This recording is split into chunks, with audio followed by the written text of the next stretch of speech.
Assalamualaikum warahmatullahi wabarakatuh. Berjumpa lagi bersama pecinta bola sejati. Apa kabar sahabat pecinta bola sejati? Semoga hari ini kita selalu dalam keadaan sehat walafiat. Hari ini saya akan memberikan video keinginan Erick Thohir sehingga mengganti Sintayong. Untuk mengikuti informasinya lebih lanjut, mari kita simak videonya bersama-sama. Harusnya yang jadi pelatih ini Alex Pastoor. Tapi dia paham kenapa Patrick Kluivert yang ditunjuk. Kenapa? Dia bilang ini PR strategy. Oke? Jadi Indonesia ini bukan negara besar di dunia sepak bola. Kita itu rank 127. Kalau kita lihat progres di bawah STY luar biasa, menang 50 poin, itu harus di-appreciate, ya kan? Tapi still di dunia kita masih rank 127. Jadi gue paham kalau banyak pelatih yang nggak mau datang, nggak dapat kredit kan. Kluivert mau. Jadi Marcianovic bilang Indonesia ini butuh sosok nama besar. Disitulah baru menurut gue ya, mohon maaf kalau saya salah Pak Erick. Menurut gue ya, dia itu tidak menggantikan satu STY dengan satu Patrick Kluivert. Dia menggantikan satu pelatih dengan 3 pelatih yang jadi satu.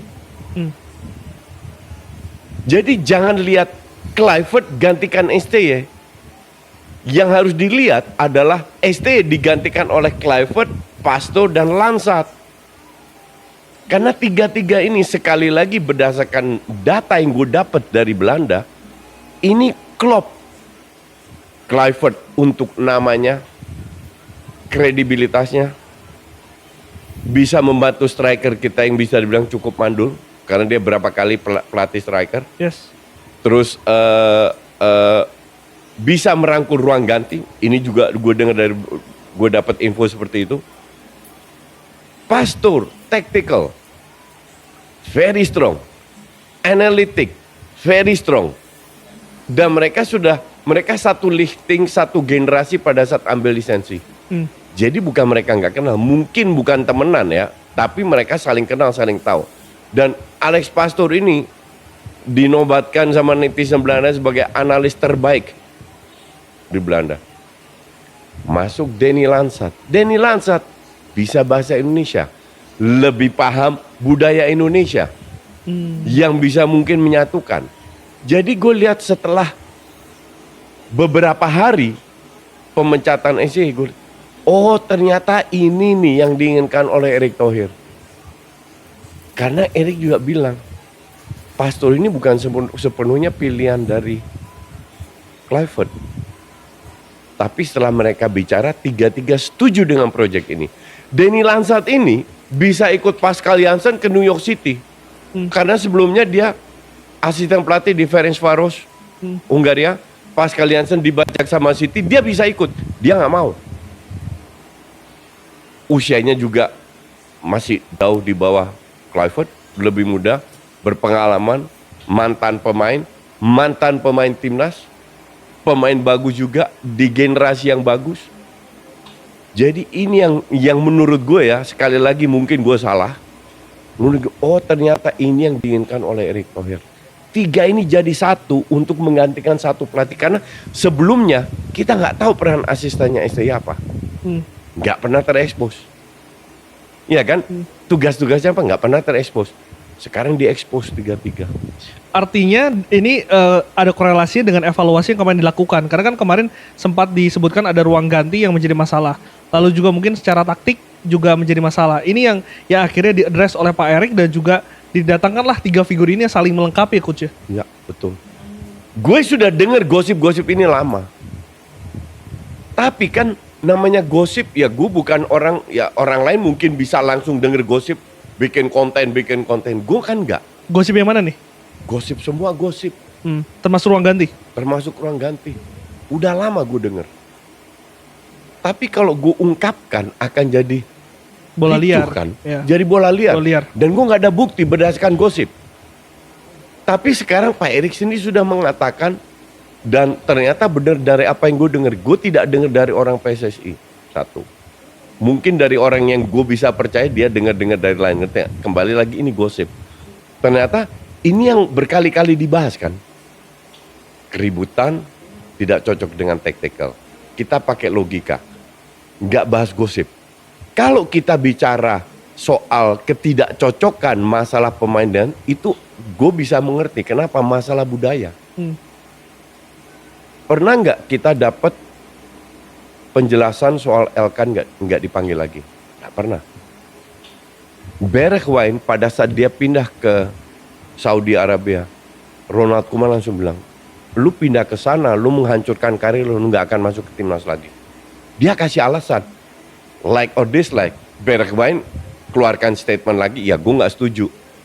Itu hak dia, hak Koeman juga. Tapi kan Koeman is the boss. Jadi Bergwijn selama Koeman jadi pelatih, Bergwijn nggak akan masuk timnas lagi. Dan itu dijelaskan. Dan itu dijelaskan. Reinders nggak dipasang, not even di bench. Masa iya Reinders lebih jelek dari pemain Liga 1 yang ada di bench? Nggak make sense. Nggak pernah dijelaskan. Masalah budaya sekali lagi. Oke? Nah, pemain yang sudah senior di sini, feeling gue nggak terima hal-hal kayak begini. Mark Klok juga sudah ungkapkan, ya kan, bahwa ya dia terlalu otoriter lah, ya kan. Itu hak dia. Seorang pelatih punya hak juga, gue mau ngapain, ya kan. Tapi yang penting kan dia perform. Kalau orang dibilang perform, iya di sebelum-sebelumnya perform, betul. Tapi kalau di kualifikasi round 3, 6 kali main sekali menang, nggak bagus-bagus amat. Tapi kan masih on target coach katanya kan. Kenapa masih on target? Karena lawannya juga ternyata nggak bagus. Karena hanya selisih 1 poin. Nah kembali lagi, lu sebagai ketua, lu harus mengambil keputusan nih. Lanjut atau tidak. Kita 6 kali main cuma sekali menang loh. Memang on target. Hanya selisih 1 poin kan? Yes. Kok bisa hanya 6 kali main sekali menang selisih hanya 1 poin? Artinya lawan-lawannya juga nggak bagus dong. Nah disitulah ketua ambil resiko, keputusan mungkin tidak populer demi mengangkat probabilitas timnas kita lolos.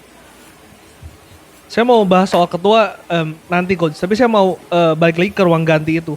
Sebetulnya kan ini kan suatu dinamika yang biasa terjadi di ruang ganti manapun terjadi, dan bahkan betul, terutama di Eropa ya. betul. Ya. Dan Patrick Kluivert juga mungkin nanti akan menghadapi hal yang sama. Ya. Apa yang menjadi pembeda coach? Komunikasi, culture.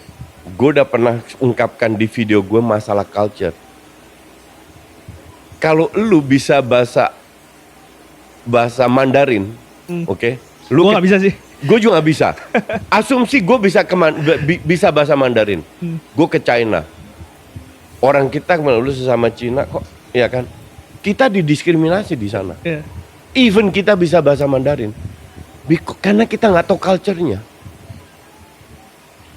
Ini culture-nya sama kayak lu seandainya sekarang lu belajar di Erasmus House belajar bahasa Belanda, lu ke Belanda, lu tetap nggak dianggap karena lu nggak tahu budayanya. Nah ini budaya cocok, bercandanya cocok, semua cocok. Jadi lebih gampang. Jangan kaget ntar ada teriak-teriakan, maki-makian di ruang ganti atau di lapangan. Tapi tetap profesional. Gak akan terjadi budaya Asia kalau orang belum pernah atau jarang ke Eropa nggak paham.